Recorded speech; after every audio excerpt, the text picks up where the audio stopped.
come and feed the birds with me. So our bird feeders are in a right state, or have been in a right state. I've cleaned them all up, taken them inside, cleaned them all up, and hopefully we can get some more birds coming back to this garden. Now we do get lots of birds. In fact, when I just went back inside, I had a magpie just swoop down and come down to grab a bit of this that I just put out to fill the feeders with. Gutted that I didn't have the camera on. So here we are. Hopefully we'll get the magpie back, and lots of other species too. We get lots of sparrows here in this ugly but really useful weeping pear bush at the back of us. So I'm gonna get these filled up now. They're nice and clean. She says they're gonna go, it's gonna go everywhere, isn't it? So we've got these. This is ancient, this one. We've had this, I think, since before we got married. And no, I'm gonna pour it because I bought the box, so it doesn't matter if it goes everywhere. It's gonna go everywhere. It's gonna go everywhere. Let's face it. I have been trying to do this all morning. Everything has gone wrong. So I was going to do this as a live feed. Didn't work. Not to worry. These things happen. So there we go. There's one nice feeder ready to go on. I'm wondering if I put that one there.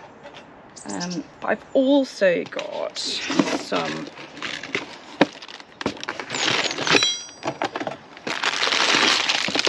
suet balls. Now, annoyingly in plastic, but not in nets, so that was a good thing. We'll get those out because they absolutely love those this time of year. So it's Christmas holidays, which is why I'm taking the time. Now I'm feeling a bit better to actually get these sorted out, get the birds fed. So hopefully that bit of fat, seeds in there, will help them out a little bit. There are some lovely sparrows just up there watching me right now, so I'm hoping they're going to come and take advantage of this in a little while. Now I've also got this little suet filled coconut as well, and we do refill these, but our other ones have absolutely fallen to pieces because we use them and reuse them, but they seem to absolutely love these usually. So let's see if they're going to go for them this time. That one on there. So I'm in need of some field assistance to keep an eye on these for me. So can you help me keep an eye out for some birds? Hoping that the sparrows will come down when I go away and stop making all this noise. And also next time I'm also going to mix in some of these mealworms as well, which my son insisted that I buy in the shop. I was going to buy a small one, but no, he was determined this one was coming home. So we're going to try some mealworms mixed in with some of the seed mix that I had, so that would be really nice. I also bought this, but I'm not going to set that up yet. I may try and set that up a little bit later, just because I have definitely got quite a few birds around waiting to come and dive in on this, so hopefully we'll see them really soon.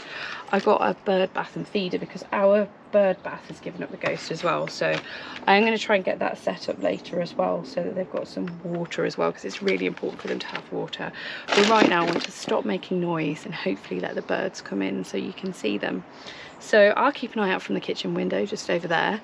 You keep an eye out on your screen and let me know what you see. I am going to be doing some live streaming from the feeders over Christmas because two things: I want to see what birds are actually in my garden, and also wanted to get you involved, so I'm going to need some field assistance. So I haven't managed to do this one live, but hopefully I'll get the technology working and we can get some live streams going from here and see what birds we can see, and I'd love your help with that if you can help me. If you're not subscribed to the channel already, please go down there and click the subscribe button. It really helps me with the channel, and if you can, please like this video as well. And hopefully that beautiful magpie will be coming down to see you very soon. Bye.